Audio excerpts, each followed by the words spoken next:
أعوذ بالله من الشيطان الرجيم بسم الله الرحمن الرحيم اسألوا أهل الذكر إن كنتم لا تعلمون ومن أحسن قولا ممن دعا إلى الله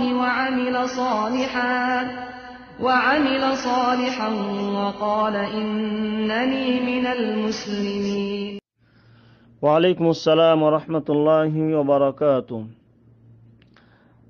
শহীদিন শিক্ষক গ্রুপ নং 11-তে ভাই রাসেল মাহমুদ আবুধাবি থেকে এবং ভাই শরীফুল ইসলাম বাংলাদেশ থেকে প্রশ্ন করেছেন যে একই সাথে সৌদি আরবের সাথে রোজা পালন এবং ঈদের নামাজ আদায় করার শরীয়তসম্মত সঠিক বিধান কি, এবং যদি একই সাথে ঈদ না করা যায়, রোজা না রাখা যায়, তাহলে আরাফাতের রোজা কেন সৌদি আরবের সাথে মিল করে রাখতে হবে বা এ বিষয়ে রাখতে হবে কি না, এ বিষয়ে তিনারা জানতে চেয়েছেন। সম্মানিত ভাইদেরকে এই সুন্দর প্রশ্ন আরোপ করার জন্য তাদেরকে মোবারকবাদ, যেহেতু এই বিষয়টি বর্তমানে ভারত উপমহাদেশের বেশ কিছু অঞ্চলে সৌদি আরবের সাথে রোজা এবং ঈদ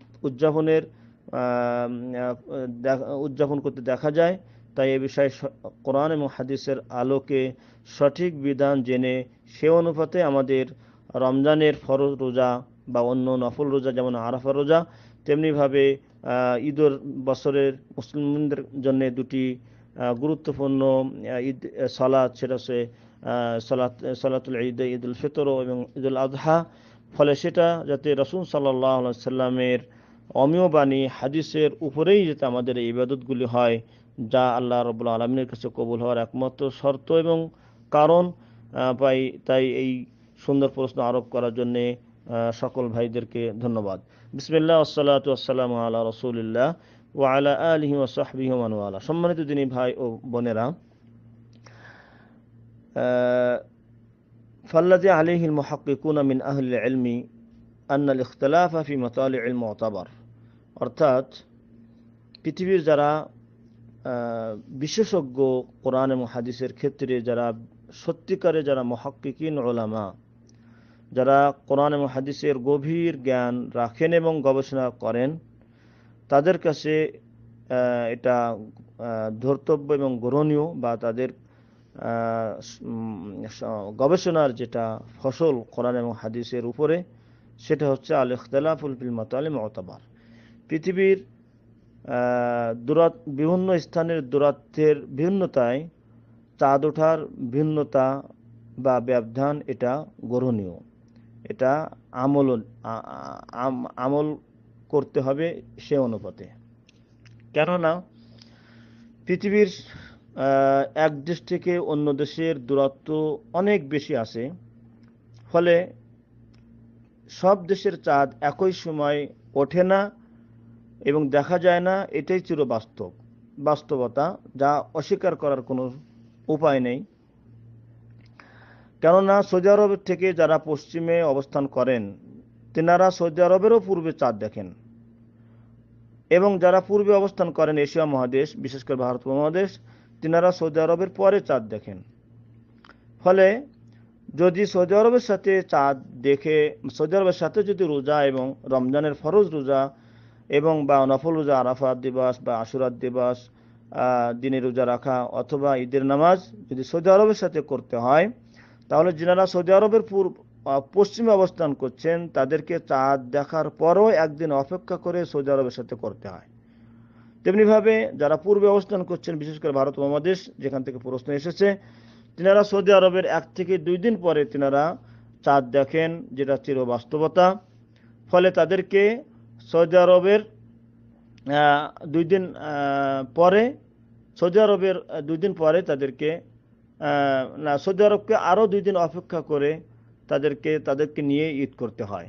ফলে এটা রাসূল সাল্লাল্লাহু আলাইহি ওয়াসাল্লামের হাদিসের বরখেলাফ হয়ে যায়, যেহেতু রাসূল সাল্লাল্লাহু আলাইহি ওয়াসাল্লাম বলেছেন সুমু লিরুয়াতিহি ওয়া আফতিরু লিরুয়াতিহি, যে তোমরা চাঁদ দেখে রোজা রাখো এবং চাঁদ দেখেই তোমরা রোজা ছাড়ো। ফাইন গুম্মা আলাইকুম যদি তোমাদের চাঁদ দেখতে অসুবিধা হয় মেঘাচ্ছন্নের কারণে, মেঘের কারণে, ফাআকমিলুল ইদ্দাতা 30, তাহলে তোমরা ওই মাসের পূর্বের মাসটির সংখ্যাকে 30-এ পরিপূর্ণ করবে, যাতে করে তোমাদের এই চাঁদ উঠেছে এটা নিশ্চিত হতে পারো। তাই সম্মানিত দিনী ভাই ও বোনেরা, সৌদি আরবের সাথে যদি আমরা রমজানের ফরজ রোজা রাখতে চাই বা নফল রোজাগুলি আয়ামে আরাফা রোজা অথবা আশুরা রোজা রাখতে চাই অথবা উদযাপন করতে চাই, তাহলে রাসূলুল্লাহ সাল্লাল্লাহু আলাইহি সাল্লামের হাদিসেরও বরখেলাপ হবে এবং বিশ্বের বাস্তবতারও ব্যতিক্রম ঘটবে। কেননা আমরা যদি সৌদি আরবের সাথে রোজা রাখতে চাই, তাহলে সৌদি আরব যখন ইফতার সাহারি করে তখন আমাদের ওখানে সাহারির টাইম হয় না। সৌদি আরব যখন ইফতারি করে তখন ভারত মহাদেশের আসরের নামাজের পর, অর্থাৎ তখন তাদের কাছে সূর্য রয়েছে আরও 2 ঘন্টা 2.5 ঘন্টা। যখন সৌদি আরবে ইফতারি করে 3 ঘন্টা সূর্য রয়েছে ভারত মহাদেশে। অথচ রাসূল সাল্লাল্লাহু আলাইহি ওয়াসাল্লাম কোরআনে আল্লাহ বলছেন, তুম্মা আতিমুস সিয়ামা ইলাল লাইল, যে সাহারি খাওয়ার পরে তোমরা রোজা পালন করো রাত আসার আগ পর্যন্ত। তাহলে ভারত মহাদেশে রাত আসতে সূর্য ডুবতে আরও 3 ঘন্টা বাকি আছে। সে সময় সৌদি আরবের লোকেরা ইফতারি করতে যেতে যেখানে তাদের সূর্য অস্ত চলে গেছে। অতএব সৌদি আরবের সাথে যেমন ইয়াউমি অর্থাৎ প্রতিদিনের যেটা সাহারি এবং ইফতারি, সেটা যেমন সৌদি আরবের সাথে মিল করে ভারত মহাদেশের মানুষরা রাখতে পারে না, তেমনি সৌদি থেকে যারা পশ্চিমে আসে তারাও যেমন রাখতে পারে না, করতে পারে না। তাহলে প্রতিদিনের কাজে যেমন ব্যতিক্রম এবং ব্যবধান রয়েছে সৌদি আরবের সাথে সাহারি ইফতারিতে, তেমনিভাবে সাহারি যেটা মাসিক ব্যবধান সেটাও ব্যবধান থাকবে। কেননা যদি প্রত্যেক দিনের বিষয়ে ব্যবধান থাকে এবং আমরা মেনে নিই, তাহলে মাসিক যেটা ব্যবধান চাঁদ ওঠার ক্ষেত্রে সেটাও মেনে নিতে হবে। কেন দুটোই একই বিষয়, দূরত্বের কারণে, অবস্থানের কারণে দুটোর হুকুম একই হবে। যদি প্রত্যেক দিনের সাহারি ইফতারি সৌদি আরবের সাথে না করা যায় 3 ঘন্টা পরে অথবা পশ্চিমে যারা আছে তারা আগে করতে হয়, তাহলে সাহারির যেটা মাসিক হিসাব, সেক্ষেত্রে সৌদি আরবের সাথে কিভাবে মিল হবে? এটা যদি না মানা যায় তাহলে মাসিকটাও মানা সম্ভব না। তাহলে দিনেরটা যদি আমরা মেনে নিই আমাদের দেশেরটা, তাহলে মাসিকটাও সে অনুপাতে প্রত্যেক দেশের চাঁদের ওঠার যে সময় এবং দিন আছে সেটাই মেনে নিতে হবে। আর এই বিষয়ে রাসূল সাল্লাল্লাহু আলাইহি সাল্লামের বিশিষ্ট সাহাবী আব্দুল্লাহ বিন আব্বাস রাদিয়াল্লাহু আনহুর হাদিস সেটা আরও আমাদেরকে সুস্পষ্ট করে দেয় যে পৃথিবীর বিভিন্ন দূরত্বের ভিন্নতা, দেশের দূরত্বের বিভিন্নতার কারণে চাঁদ ওঠার বিভিন্নতা রয়েছে। এটা সুস্পষ্ট হয় রাসূল সাল্লাল্লাহু আলাইহি সাল্লামের সাহাবী আব্দুল্লাহ বিন আব্বাসের বা কুরাইবের হাদিসে। সে হাদিসটি হলো সহিহ মুসলিমে বর্ণিত। আব্দুল্লাহ বিন আব্বাস রাদিয়াল্লাহু আনহুর গোলাম কুরাইব রাদিয়াল্লাহু রাহিমাহুল্লাহ তিনাকে প্রেরণ করেন উম্মুল ফাজল বিনতুল হারিস। তিনি শাম দেশে মুয়াবিয়া রাদিয়াল্লাহু আনহুর কাছে এই উম্মুল ফাজলের কোনো বিষয় তাকে পাঠানো হয় শাম দেশে। তারপরে তিনি বলছেন যে কদিমতু শামা, আমি কুরাইব বলছেন যে আব্দুল্লাহ বিন আব্বাসের গোলাম যাকে পাঠানো হলো শাম দেশে মুয়াবিয়া রাদিয়াল্লাহু আনহু খলিফার কাছে উম্মুল ফাজলের কোনো কাজের বিষয়, তখন তিনি বলছেন যে আমি শাম দেশে যখন গেলাম তখন শাম দেশে যে খলিফার কাছ থেকে যে কাজ আমাকে পাঠানো হলো সেটা সারার মধ্যেই আমাদের কাছে আমাদের উপর রমজানের চাঁদ উদয় হয়ে যায়। ওয়ানা বিশাম, যখন আমি শামে থেকে রয়েছি এমন সময় রমজানের চাঁদ উদয় হয়ে যায়। ফারাআইতুল হিলাল লাইলাতুল জুমআতি, আমরা রমজানের চাঁদ দেখতে পেলাম জুমার রাত্রিতে। সুম্মা কাদিমতুল মাদিনাতা ফি আখির শাহর, এরপরে কাজ শেষ করে আমি মাসের শেষের দিকে মদিনায় প্রত্যাবর্তন করলাম, ফিরে আসলাম। ফাসাআলানি আব্দুল্লাহ বিন আব্বাস, তখন আমার মনিব আব্দুল্লাহ বিন আব্বাস আমাকে জিজ্ঞেস করলেন, সুম্মা যাকারাল হিলালা, চাঁদ সম্পর্কে জিজ্ঞেস করলেন। ফাকালা মাতা রাআইতুমুল হিলাল, তোমরা কখন চাঁদ দেখেছো? কুলতু রাআইনাহু ইয়াউমুল জুমআতি, আমরা চাঁদ দেখেছি জুমার রাত্রিতে। ফাকালা আনতা রাআইতাহু, তুমি নিজেই কি দেখেছো স্বচক্ষে? ফাকুলতু নাআম, আমি নিজেই চাঁদ স্বচক্ষে দেখেছি। ওয়ারাআহুন নাসু, শুধু আমি না লোকেরাও দেখেছে। ওয়াসামু, তারা রোজা রেখেছে চাঁদ দেখে। ওয়াসামা মুআবিয়া রাদিয়াল্লাহু আনহু আজমাইন, এবং মুআবিয়া রাদিয়াল্লাহু আনহু তিনিও রোজা রয়েছেন। ফাকালা, আব্দুল্লাহ ইবনে আব্বাস বললেন, লাকিন্না রাআইনাহু লাইলাতুস সাবতি, তবে আমরা চাঁদ দেখেছি শনিবার রাত্রিতে।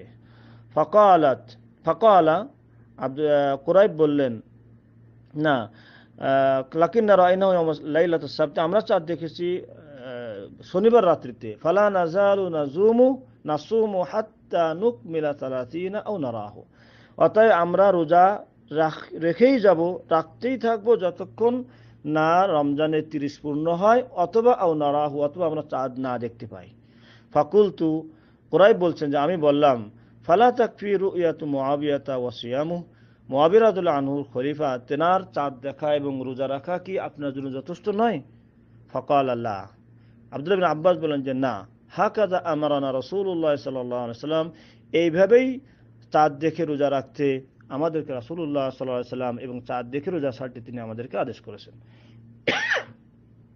সম্মানিত দিনী ভাই ও বোনেরা, এই হাদিস থেকে আমাদের কয়েকটি বিষয় পরিলক্ষিত করা আবশ্যক, বা কয়েকটি বিষয় আমাদেরকে স্পষ্ট করে দেয়। প্রথম বিষয় হলো যে আন্নাল মুসলিমিনা ফি যালিকাল ওয়াক্তি দাওলাতুন ওয়াহিদা, সেই জামানায় সমস্ত মুসলমান এক রাষ্ট্রে অবস্থান করতেছিল, অর্থাৎ মুসলিম জাহান তখন এক রাষ্ট্র ছিল মাত্র, এক খলিফার আন্ডারে, অর্থাৎ সৌদি আরব, শাম, সিরিয়া সব রাষ্ট্রগুলি এক রাষ্ট্রে পরিণত হয়েছিল খলিফার খেলাফতের সময়। এরপরও এক রাষ্ট্রের অধীনে থাকা সত্ত্বেও খলিফা আমিরুল মুমিনিন মুআবিয়া রাদিয়াল্লাহু আনহুর চাঁদ দেখা এবং তার চাঁদ রোজা রাখাকে আব্দুল্লাহ ইবনে আব্বাস রাদিয়াল্লাহু আনহু গ্রহণ করতে পারলেন না, যেহেতু শাম থেকে মদিনার দূরত্ব ভিন্নতা রয়েছে, এবং তিনি বললেন যে আমরা চাঁদ দেখেছি শনিবারে এবং তোমরা দেখেছো শুক্রবারে, অতএব আমরা রোজা রেখেই যাব যতক্ষণ আমরা চাঁদ না দেখতে পাই অথবা 30 পূর্ণ না হয়। তাহলে একই রাষ্ট্রের আওতায় থাকা সত্ত্বেও আব্দুল্লাহ ইবনে আব্বাস মুআবিয়া খলিফা রাদিয়াল্লাহু আনহুর চাঁদ দেখা এবং রোজার সাথে মিল করে তিনি রোজা রাখা এবং ছাড়তে রাজি হলেন না। এটা প্রথম বিষয়, যে একই রাষ্ট্রে থাকা সত্ত্বেও তাদের ভিন্নতা আব্দুল্লাহ ইবনে আব্বাস রাদিয়াল্লাহু আনহু পরিলক্ষণ করলেন এবং সেটাকে আমলে নিয়ে আসলেন। দ্বিতীয় বিষয় হলো আন্না কুরাইব, এই কুরাইব যা আব্দুল্লাহ ইবনে আব্বাসের তিনি গোলাম, তিনি একজন বিশিষ্ট তাবি, যার থেকে বুখারী, মুসলিম সহ আরো অনেকে হাদিস বর্ণনা করেছেন, এবং তিনিও আব্দুল্লাহ ইবনে আব্বাস সহ আরো অনেক সাহাবীদের থেকে হাদিস বর্ণনা করেছেন। আর সে কুরাইব রাদিয়াল্লাহু আনহু, কুরাইব রাহিমাহুল্লাহ, তিনার কথাও আব্দুল্লাহ ইবনে আব্বাস না শুনে তিনি রাসূল সাল্লাল্লাহু আলাইহি ওয়াসাল্লামের হাদিসের উপরে আমল করলেন যে চাঁদ দেখে রোজা রাখতে হবে, চাঁদ দেখে রোজা ছাড়তে হবে। 3 নম্বর বিষয় হলো যে আব্দুল্লাহ ইবনে আব্বাস রাদিয়াল্লাহু আনহু বললেন যে হাকাযা আমারানা রাসূলুল্লাহ সাল্লাল্লাহু আলাইহি ওয়াসাল্লাম, বিষয়টিকে রাসূল সাল্লাল্লাহু আলাইহি ওয়াসাল্লামের দিকে নিসবাত বা সম্বোধন করলেন। আর তিনি জানেন যে সম্বোধন রাসূল সাল্লাল্লাহু আলাইহি ওয়াসাল্লামের দিকে এই বিষয়টিকে সম্বোধন করার এর গুরুত্ব বা এর ভয়াবহতা কত বেশি, যেহেতু সম্বোধন করা হচ্ছে আল্লাহর নবীর দিকে। তাহলে আব্দুল্লাহ ইবনে আব্বাস বিষয়টি ভালো করে অবগত থাকার পরও তিনি বিষয়টিকে সম্বোধন করলেন রাসূল সাল্লাল্লাহু আলাইহি ওয়াসাল্লামের দিকে, যে আমরা রাসূল সাল্লাল্লাহু আলাইহি ওয়াসাল্লাম থেকেই এইভাবে আদিষ্টিত হয়েছি যে প্রত্যেকেই বা দেশের ভিন্নতা বা পৃথিবীর দূরত্বের ভিন্নতার উপরে নির্ভর করে চাঁদ দেখে রোজা রাখবে এবং চাঁদ দেখে রোজা ছাড়বে। এটাই রাসূল সাল্লাল্লাহু আলাইহি ওয়াসাল্লাম আমাদেরকে আদেশ করেছেন, সম্বোধন করলেন রাসূল সাল্লাল্লাহু আলাইহি ওয়াসাল্লামের দিকে, আর তিনি জানেন যে এই সম্বোধনের গুরুত্ব কত বহন করে। 4 নম্বর বিষয় হলো যে পৃথিবীর চন্দ্র সূর্যের যে ব্যবধানতা, দূরত্বের কারণে এটা চির বাস্তবতা, এটাকে অস্বীকার করার কোনো সুযোগ নাই। পৃথিবীর যে সব জায়গাতে একসময় সূর্য দেখা যায় না, সব জায়গাতে একই সময় চন্দ্র ওঠে না। অতএব এটা যেহেতু চির বাস্তবতা, যেটাকে অস্বীকার করার কোনো সুযোগ নাই, তাই সৌদি আরবের সাথে যদি আমরা রোজা বা ঈদ উদযাপন করতে চাই অথবা আরাফাত দিনে রোজা রাখতে চাই, তাহলে এটা রাসূল সাল্লাল্লাহু আলাইহি ওয়াসাল্লামের হাদিসের বরখিলাফ হবে, এবং আল্লাহ রাব্বুল আলামিনের সৃষ্টির যে বিষয় রয়েছে পৃথিবীর দূরত্বের ব্যবধানতা, এটাকেও বাস্তবতাটাকেও অস্বীকার করা হবে। তাই রমজানের রোজা হোক এবং ঈদের নামাজ হোক অথবা আরাফাত দিবসের রোজা হোক, সব কিছুই রাসূল সাল্লাল্লাহু আলাইহি ওয়াসাল্লামের হাদিস অনুপাতে যে সুমু লিরুয়াতিহি ওয়া আফতিরু লিরুয়াতিহি, তোমরা চাঁদ দেখে রোজা রাখবে, চাঁদ দেখে রোজা ছেড়ে ঈদ উদযাপন করবে।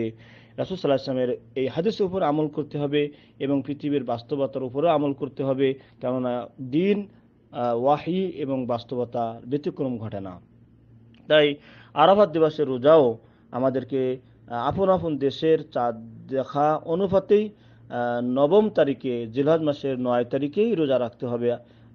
এটাই হচ্ছে রাসূল সাল্লাল্লাহু আলাইহি ওয়াসাল্লাম এর বিধান, যেটা মুহাক্কিকিন উলামাগান এটাই কোরআন এবং হাদিসের সকল আয়াত এবং হাদিসের দৃষ্টিতে তিনারা এটাই সমাধানে এনেছেন যে প্রত্যেক দেশের দূরত্বতার ভিন্নতার দরুন চাঁদেরও ওঠার ভিন্নতা এবং ডোবার ভিন্নতা রয়েছে। যেমন সালাতের ক্ষেত্রে যেমন প্রত্যেকেই নামাজের সময় ভিন্নতা হয়, তেমনি সাহারি ইফতারির ক্ষেত্রেও যেমন প্রত্যেক দেশের দূরত্বের ভিন্নতা হয়। এমনকি সৌদি আরবের মাঝেও রোজা এবং সাহারি এবং ইফতারি ভিন্নতা রয়েছে, যেটা আমাদের দেশেও ভিন্নতা আমরা মেনে চলে থাকি, যে আমরা দেশের এক প্রান্তের মানুষেরা যখন ইফতারি করে সাহারি করে, অন্য প্রান্তের মানুষেরা সেটা করে না। অতএব রাসূল সাল্লাল্লাহু আলাইহি ওয়াসাল্লামের হাদিস সেটা হচ্ছে চাঁদ দেখে রোজা রাখা, চাঁদ দেখে রোজা ছাড়া, তাইতে রমজানের রোজা হোক, আরাফাত দিবসের রোজা হোক। আরাফাত দিবসের রোজা সম্পর্কে রাসূল সাল্লাল্লাহু আলাইহি ওয়াসাল্লামকে জিজ্ঞেস করা হলো যে সুইলা রাসূল সাল্লাল্লাহু আলাইহি ওয়াসাল্লাম ইয়াউমি আরাফা, রাসূল সাল্লাল্লাহু আলাইহি ওয়াসাল্লামকে আরাফাত দিবসের রোজার মর্যাদা সম্পর্কে জিজ্ঞেস করা হয়েছে। তখন তিনি বলেছেন আহতাসিবু আলাল্লাহি আইয়ুকাফফিরা সানাতাল্লাতী ক্বাবলাহু ওয়াল্লাতী বা'দাহু, আমি আশা করি যে এটা এই রোজার বিনিময়ে তিনি 1 বছর আগের এবং 1 বছর পূর্বের 2 বছরের গুনাহ তিনি মাফ করবেন। অতএব রাসূল সাল্লাল্লাহু আলাইহি ওয়াসাল্লাম কে আরাফাত দিবসের অর্থাৎ 9 তারিখে রোজার ফজিলত সম্পর্কে জিজ্ঞেস করলে তিনি এর জবাবে এই মর্যাদার 2 বছরের গুনাহ মাফের কথা বলেছেন। কিন্তু তিনি আরাফাত দিবসে রোজা রাখতে বলেছেন, বিষয়টি শব্দটি এইভাবে আসেনি, বরং আরাফাত দিবসের রোজার ফজিলত সম্পর্কে তাকে জিজ্ঞেস করা হলে তিনি উত্তর দিয়েছেন। ফলে আরাফাত দিবস যেহেতু সৌদি আরবের চাঁদের অনুপাতে 9 তারিখে হয়, তাই আরাফাত দিবস উল্লেখ হয়েছে। মূলত হচ্ছে যে জিলহজ মাসের 9 তারিখে রোজা সম্পর্কেই রাসূল সাল্লাল্লাহু আলাইহি ওয়াসাল্লামের জবাব। তাই প্রত্যেক দেশের মুসলিম নারী এবং পুরুষেরা তাদের দেশের চাঁদ দেখা অনুপাতেই সব রোজা ফরজ এবং নফল রোজা রাখবে এবং 2 ঈদের সালাত আদায় করবে। যেমন ফরজ সালাতও তাদের দেশের সময় অনুপাতে তারা আদায় করে থাকে 5 ওয়াক্ত নামাজের সময়। আল্লাহ রাব্বুল আলামিন আমাদেরকে কোরআন এবং হাদিসের সঠিক যেটা বুঝ এবং সঠিক যেটা সমাধান সেটা জেনে আল্লাহর আনুগত্য এবং রাসূল সাল্লাল্লাহু আলাইহি ওয়াসাল্লামের অনুসরণেই আমাদের জীবনের ইবাদতগুলি, রমজানের ফরজ রোজা হোক এবং নফল রোজা হোক এবং 2 ঈদের সালাত হোক বা যে কোনো ইবাদত, যেন আল্লাহর সন্তুষ্টির পথে রাসূল সাল্লাল্লাহু আলাইহি ওয়াসাল্লামের অনুসরণে আমরা করতে পারি। আল্লাহ আমাদের সকলকে সেই তৌফিক দান করুন, আমিন। হাযা ওয়া সাল্লাল্লাহু আলা নাবিয়িনা মুহাম্মদ ওয়া আলা আলিহি ওয়া সাহবিহি আজমাইন। সুবহানাকাল্লাহুম্মা ওয়া বিহামদিকা আশহাদু আল্লা ইলাহা ইল্লা আনতা আস্তাগফিরুকা ওয়া আতুবু ইলাইক।